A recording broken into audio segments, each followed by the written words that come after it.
100 years and countless more ahead.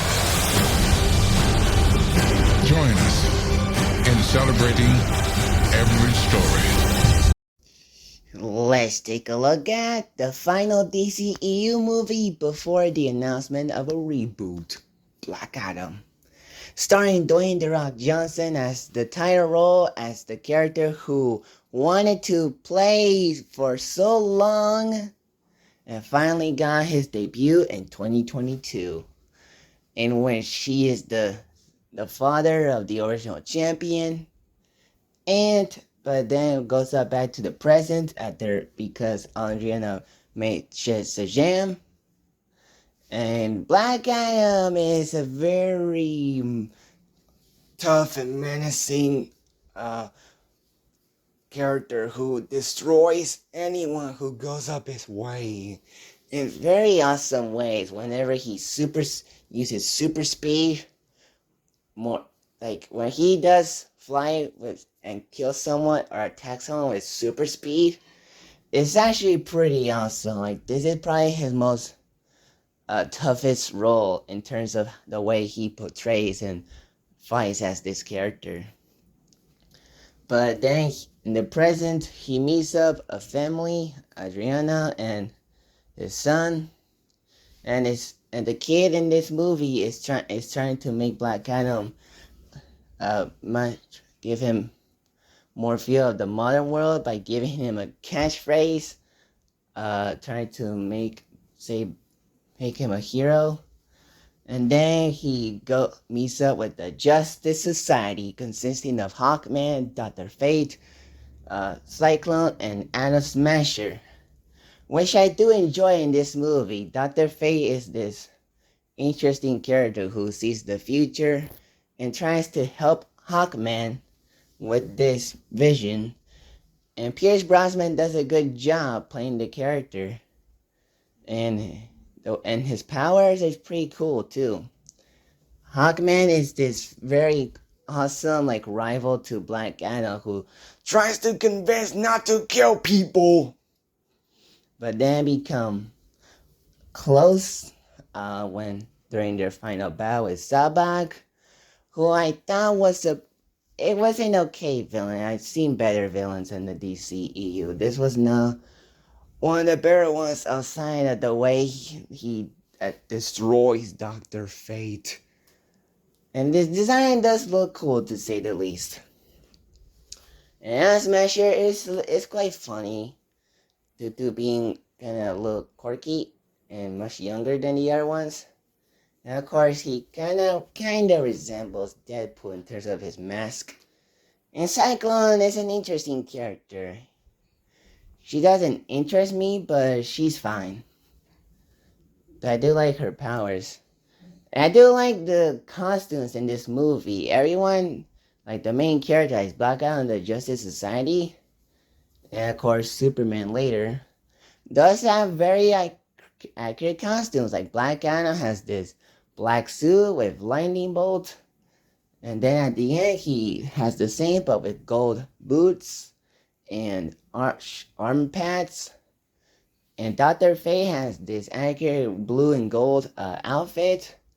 And Hawkman still has his iconic costume he wears in the comic books.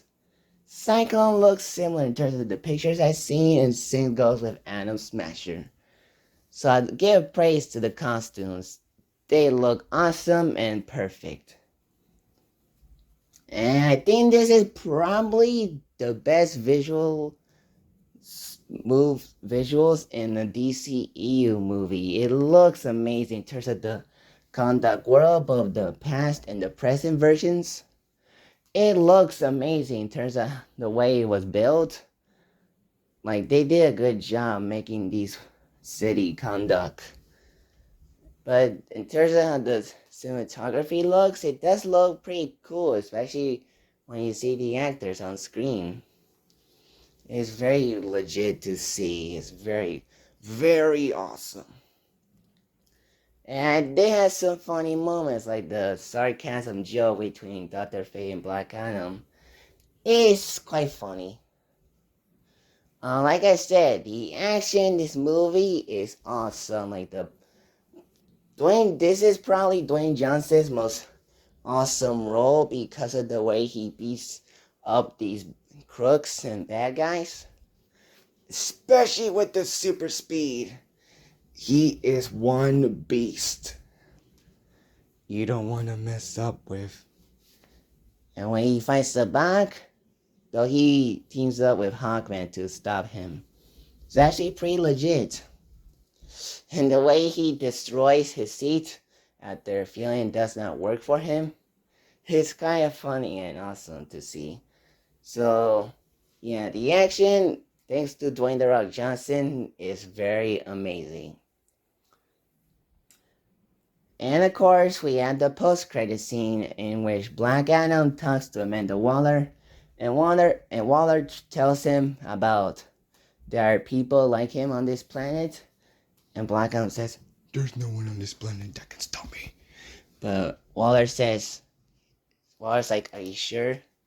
And then Black Adam says to send them all, and she only sends one, and it is Superman, the return of Henry Cavill Superman, and he seems more lighthearted than before because of the score used to play when he's introduced in the scene. Now, of course, when I first saw the scene, it was pretty awesome and glad to see more Henry Cavill Superman. And looks like they were about to take him in a new direction, like a more true Superman.